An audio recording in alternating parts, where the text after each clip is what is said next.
ওই নারীর কাছে ওর বাবাটা এত বেশি সিরিয়াস অসুস্থ হয়ে গেল। এবার যখন খবর চলে আসলো, খবর চলে আসার পরে অসুস্থতার খবর জানতে পাইলেন।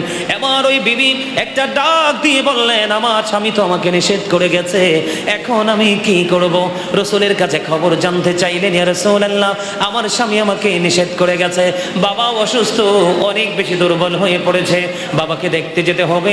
রসুল জানিয়ে দিলেন, বায়াত করলে লাভটা কেমন হয় বোঝানোর জন্য বললাম। ও বন্ধু, রসুল জানিয়ে দিলেন ওই নারীকে, না না না, তোমার স্বামী যদি নিষেধ করে তুমি যেতে পারবা না, ওই সময় পর্যন্ত তোমাকে স্থানীয় থাকতে হবে যতক্ষণ পর্যন্ত স্বামী তোমাকে অনুমতি না দেবে। ধীরে ধীরে সময় চলে গেল, সময় বন্ধু মায়াস হয়ে গেল, স্বামী তো এখনো ফিরলো না। হঠাৎ করে আরেকটা খবর চলে আসলো, ওই বাতাসের মতো ভেসে ভেসে, ও তুমি তো তোমার বাবাকে দেখতে গেলে না, তোমার বাবা তো পৃথিবী ছেড়ে চলে গেছে।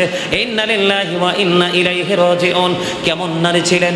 ও বন্ধু, তিনি আবার খবর পাঠালেন, ওই রাসূলের কাছে খবর জানতে চাইলেন, নবী গো, বাবা তো চিরদিনের জন্য চলে গেল, আমি এখন কি করব?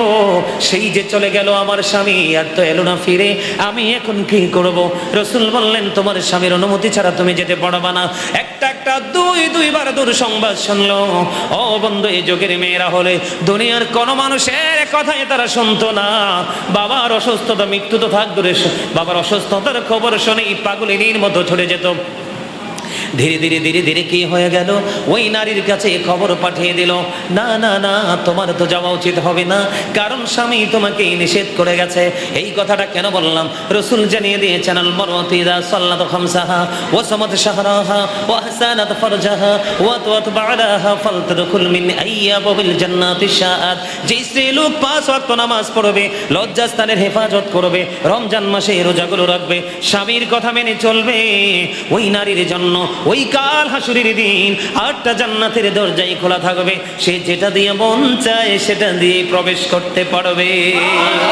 ও বন্ধু, হৃদয়ের জানালা খুলে সবাই মিলে শোনো গো, আমি সংগ্রাস পূর্ব পাড়ার আমার মা বোনদেরকে বলবো, মা গো, আমি আমার বোনদেরকে বলবো, হৃদয় উজাড় করে সবাই মিলে শোনো, বায়াত যদি গ্রহণ করতে পারো, তোমার জীবনে যদি কোনো আলেমকে যদি তুমি আপন করে নিতে পারো, কাছে যেতে হবে না, তার সাথেই তোমার হাসর হবে, যদিও দুনিয়ায় কোনোদিন তার সাথে তোমার দেখা হয় না। বন্ধুরি আমার, ও বন্ধু, যে যাকে ভালোবাসবে তার সাথেই তার হাসর হবে, ফায়সালা হবে। বন্ধুরে আমার, এবার কিনি খবর যখন চলে আসলো, ওই মহিলা ধৈর্য ধরে রইল।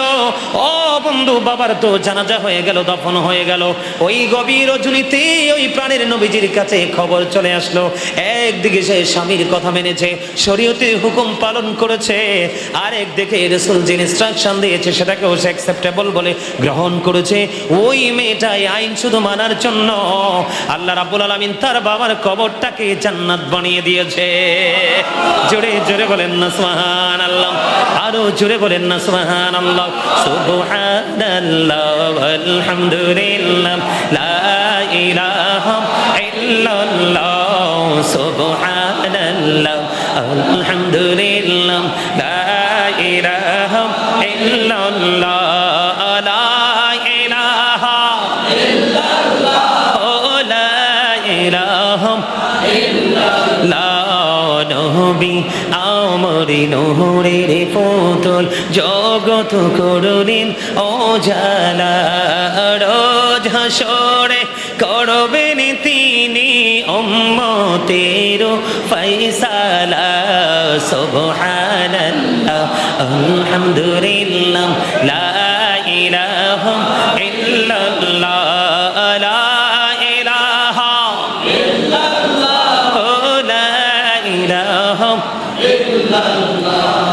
নামের সাথে নাম মিশাইয়া যারে আল্লাহ পাঠাইলা, নিজে আল্লাহ দোস্ত বলে তাহার প্রেমে মজিলা। সুবহানাল্লাহ আলহামদুলিল্লাহ লা ইলাহা ইল্লাল্লাহ, সুবহানাল্লাহ আলহামদুলিল্লাহ লা ইলাহা ইল্লাল্লাহ, লা ইলাহা ইল্লাল্লাহ, লা ইলাহা ইল্লাল্লাহ। শাহ শাহাদাতের বাণী ঠোঁটে আসিলেন কামলিওয়ালা, শাহাদাতের বাণী ঠোঁটে আসিলেন কামলিওয়ালা। মক্কাতে ফুটিল রবিন রে মিন্ন রে আলা, সুবহানাল্লাহ আলহামদুলিল্লাহ লা ইলাহা ইল্লাল্লাহ, লা ইলাহা ইল্লাল্লাহ মুহাম্মাদুর রাসূলুল্লাহ সাল্লাল্লাহু আলাইহি ওয়াসাল্লাম। তার খিদাও দুইটা। মানুষ দুইটা কেমনে আমি বলি, একটা হলো এই দেহ, কি যেটাকে বাংলাতে বলা হয় মানুষ, ইংলিশে বলা হয় ম্যান অথবা পারসন। আর আল্লাহর কোরআনের ভাষায় আল্লাহ কখনো বলেছেন ইয়া আইয়ুহান নাস, আবার কখনো বলেছেন ইয়া আইয়ুহাল ইনসান। ওয়ার্ড মিনিং কিন্তু একটাই, মানুষ। কি এই মানুষটাকে যেই মানুষটা পরিচালনা করছে, ওই মানুষটা আপনার আমার ভিতরে, তাকে ধরা যায় না, ছোঁয়া যায় না, ফিল করা যায়, কিন্তু তাকে টাচ করা যায় না। কখন এসেছে, কোন অবস্থায় এসেছে, কোন দিন কোন অবস্থায় এই দেহটাকে ফেলে চলে যাবে, সেটাও কিন্তু আপনার আমার ধ্যান ধারণার বাহিরে। ওই মানুষটাকে আল্লাহর কোরআনের ভাষায় বলা হয় যে রূহ, বাংলাতে বলা হয় আত্মা, ইংলিশে বলা হয় এটাকে সোল। এখানে বলার কারণ হলো এই দেহটার কিন্তু মরণ আছে, ক্ষয় আছে, বিনাশ আছে, কারণ ডেড বডি। কথা বলেন না কেন? He is dead and she is dead. কথা বলেন। নারী এবং পুরুষ দুজনের ক্ষেত্রে দুটো শব্দ ইউজ করা হয়, হয় কি হয় না? কিন্তু এই জীবনে আমরা কোনোদিন শুনিনি ডেড সোল বলতে। আত্মার কোনো মরণ নেই, এই জন্য এই পর্যন্ত কেউ ডেড সোল বলার সাহসও করে নাই। ঠিক কিনা বলেন? কথা বুঝতে পেরেছেন? আমার দিকে তাকান, আমি কি বুঝাইতে চাই আপনাদেরকে।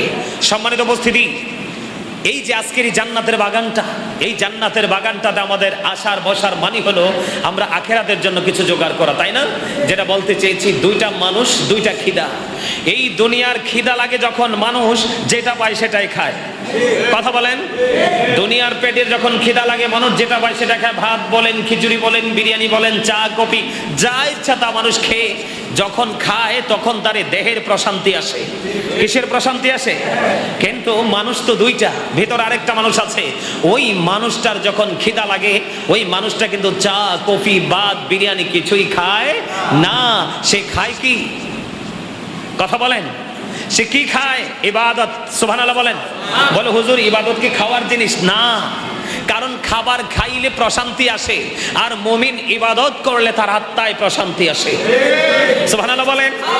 তাহলে মুমিন প্রতিদিন দুই ধরনের খাবার জোগাড় করবে। কয় ধরনের? একটা হলো দুনিয়ার খাবার, আরেকটা হলো রূহের খাবার, যেটা আখেরাতের পুঁজি। কিসের পুঁজি? আখেরাতের পুঁজি, যেটা আপনার ফিউচারকে ব্রাইটনেস করে দিবে, আপনার ফিউচারকে, কবর থেকে বাকি জীবনকে আলোকিত করে দিবে। ওই খাবারের অন্যতম একটা জায়গা হলো এই জান্নাতের বাগান। সুবহানাল্লাহ বলেন। কিন্তু আপনি এই রুহের প্রশান্তির জায়গাটা তৈরি করবেন কিভাবে? এই রুহের প্রশান্তির জায়গাটা তৈরি করতে হলে আপনার জীবনে বায়াতের কোনো বিকল্প নেই। কারণ আপনি যখন বায়াত গ্রহণ করবেন, বায়াতের মানে কি? অঙ্গীকারবদ্ধ হওয়া, প্রতিশ্রুতি দেওয়া, ওয়াদাবদ্ধ হওয়া। এখন আমাদের দেশে অনেকে ফতোয়া দেয় বায়াত হওয়া লাগবে না। নাউজুবিল্লাহ বলেন। আর জোরে বলেন। বায়াত হওয়ার দরকার আছে না নাই? আর জোরে। আমরা বায়াত অনেকে হয়েছি, যারা হন নাই তারাও হয়ে যাবেন। বলবো বায়াত হতে হবে যে এটা যে কোরআনে আছে, বলবো কি? আরো জোরে বলেন। সম্মানিত উপস্থিতি, আল্লাহ কোথায় আছে আপনি আমি দেখছি? দেখছি? দেখি নাই। রসুলকে দেখছি? রসুলকেও দেখি নেই, কিন্তু রসুল ওয়ালাদেরকে দেখেছি, আল্লাহ ওয়ালাদেরকে দেখেছি। সুবহানাল্লাহ বলেন। এই আল্লাহ ওয়ালা কারা, রসুল ওয়ালা কারা? তারা হলো হক্কানি আলেম এবং হক্কানি আল্লাহর ওলিরা। সুবহানাল্লাহ বলেন। ইন্নামা ইয়াখশাল্লাহ মিন ইবাদিহিল উলামা। এই পৃথিবীর বুকে যত মানুষ আছে, এই সকল মানুষের মধ্যে আল্লাহকে সত্যিকারের ভয় যারা করো, তারা হলো হক্কানি আলেম এবং হক্কানি আল্লাহর ওলিরা। জোরে জোরে বলেন সুবহানাল্লাহ। আর জোরে বলেন না সুবহানাল্লাহ। বলে হুজুর আলেম যারা, আল্লাহ ওয়ালা যারা, নবী ওয়ালা যারা, তাদের সম্পর্কে আল্লাহ কি বলেছেন? আল্লাহ বলেছেন আতিউল্লাহ তোমরা আল্লাহর অনুগত্য করো, ও আতিউ রাসূল, রাসূলের অনুগত্য করো, ওয়া উলিল আমরি মিনকুম, তোমাদের মধ্যকার যারা উলিল আমর রয়েছে তোমরা তাদের অনুগত্য করো। সুবহানাল্লাহ বলেন না। উলিল আমর বলতে তোমাদের মধ্যকার, আমাদের মধ্যকার যে শায়েখরা রয়েছে, হক্কানি আলেম এবং হক্কানি আল্লাহর ওলিরা রয়েছে, জোরে জোরে কন্না সুবহানাল্লাহ, আর জোরে বলেন না সুবহানাল্লাহ।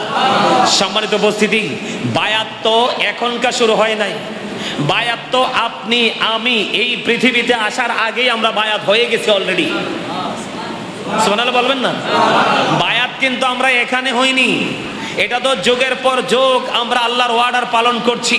সম্মানিত উপস্থিতি, বায়াত কিন্তু আমরা আলমে আরোহাই হয়ে গেছি। সুবহানাল্লাহ বলেন। কোন জগতে? আত্মার জগতে, রূহের জগতে। বলে হুজুর কেমনে? সর্বপ্রথম আল্লাহ রাব্বুল আলামিন সকল আত্মাকে প্রশ্ন করেছিলেন, আলাস্তু বিরাব্বিকুম, আমি কি তোমাদের প্রভু নই? তখন সকল আত্মা উত্তর দিয়েছে, ক্বালু বালা, হ্যাঁ আপনি আমাদের প্রভু। আওয়াজ তুলে কন্না সুবহানাল্লাহ, আর জোরে বলেন না সুবহানাল্লাহ। তবে বায়াতকে অস্বীকার করবেন কেমনে? বায়াত হওয়ার দরকার আছে না নাই? আরো জোরে বলেন। আল্লাহ বলেছেন, ইয়া আইয়ুহাল্লাযীনা আমানুত্তাকুল্লাহা ওয়াবতাগু ইলাইহিল ওসিলা। আল্লাহ বলেছেন, ঈমানদারগণ তোমরা আল্লাহকে ভয় করো। আল্লাহ বলেছেন, O believers you fear me.